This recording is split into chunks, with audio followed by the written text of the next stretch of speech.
Revelation chapter 10. And I saw another mighty angel come down from heaven, clothed with a cloud, and a rainbow was upon his head, and his face was as it were the sun, and his feet as pillars of fire. And he had in his hand a little book open, and he set his right foot upon the sea, and his left foot on the earth, and cried with a loud voice, as when a lion roareth. And when he had cried, 7 thunders uttered their voices. And when the 7 thunders had uttered their voices, I was about to write, and I heard a voice from heaven saying unto me, Seal up those things which the 7 thunders uttered, and write them not.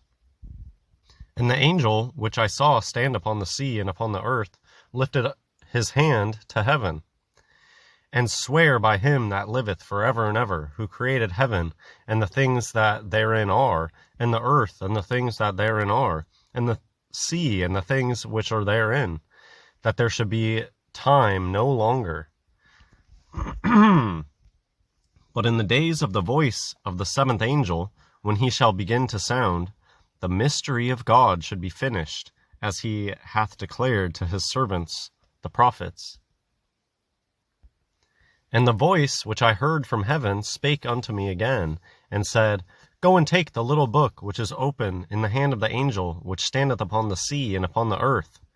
And I went unto the angel, and said unto him, Give me the little book. And he said unto me, Take it, and eat it up. And it shall make thy belly bitter, but it shall be in thy mouth sweet as honey.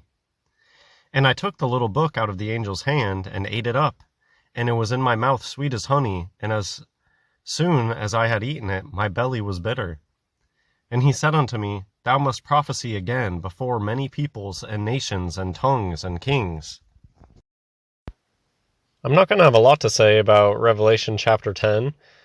More interesting imagery. Talks about another mighty angel, and the angel's right foot is on the sea and the left foot is on the earth. Right and left are very symbolic ideas in the Bible, so the fact that it's mentioned is probably it. I see that often in the Bible where somebody's having a vision or interpreting something, and being on the right or on the left is really important. And the imagery of the rainbow around the head and having the head that looks like the sun, it just reminds me, that's one thing that reminds me of today in how common that is. I think I remember the very first time I saw this happen was, I don't know, sometime in the mid 2010s. I went outside after class one day and I saw it was a smudgy, gross day. And they didn't used to spray as much as they do today. They gradually did it. And just more and more, and now people are just totally desensitized. They spray like so obviously today, and people are desensitized to it. But anyways, I remember that for the first time in my life I saw the rainbow around the sun. And nowadays I see it all the time. I can see it. I can see that happen like every day in a week, just because it's sunny and they're spraying the crap out of the sky. But anyways, that's just something that anybody who is open to having original ideas that aren't like NASA approved or whatever, they should know that seeing the rainbow ring around the sun and seeing the rings around the moon and the fact that the moon throws glare now, it didn't used to be like that. And yeah, I specifically remember the first time I saw that happen. And so by that point in my life, I was like over 20 years old. And yeah, nowadays, all the time, not rare anymore. So there's the little book, the mention of the angel, which is just the imagery used. It's like you can't even discern the actual form of the angel themselves. And you just see like crazy bright and then rainbow and then clouds going on and then pillars of fire. And it's like, how do you even know it's an angel at that point? And then the little book. It's like amongst, I just think the juxtaposition of the intense imagery going on, and then the fact that this huge mighty angel has a little book in their hands, I think that's funny. But then the little book makes sense later because John eats the book. So, and that is just a really, really interesting. I don't know why it's not known.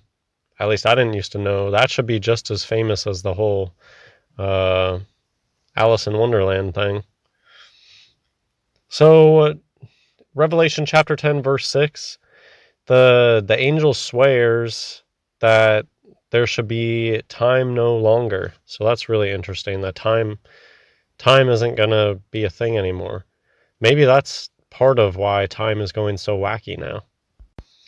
And I mean, I think that I could consider that one of the recent revelations is just really understanding that time, what we classify as time, is connected to the sun and the moon much more so than, I mean, NASA would have you believe that stuff was related to that, but because of all the spinning, there's no spinning going on. And but just the fact that process is variable, the fact that process is variable, and like, how does your watch actually tell time? Oh, it has to do with like a vibrating crystal. How does a crystal know how to vibrate, how to oscillate? What's making it oscillate? And is that always the same speed? Anyways, just a lot of interesting topics, but in the end, it specifically mentions how the sun and the moon aren't going to do their cycles anymore. And in that way, I think time is going to no longer be a thing. And we're going to become part of eternity somehow. So, yeah, time is going to take on a new meaning, I guess. I thought just the expression, the days of the voice of the seventh angel, just a cool idea and expression. The mystery of God should be finished then. And yeah, this is an interesting chapter. All of Revelation is really fun to read, so I'm enjoying doing it, even if I don't always have a ton to say, because it's kind of like it stands for itself. Hope you enjoyed. God bless everyone.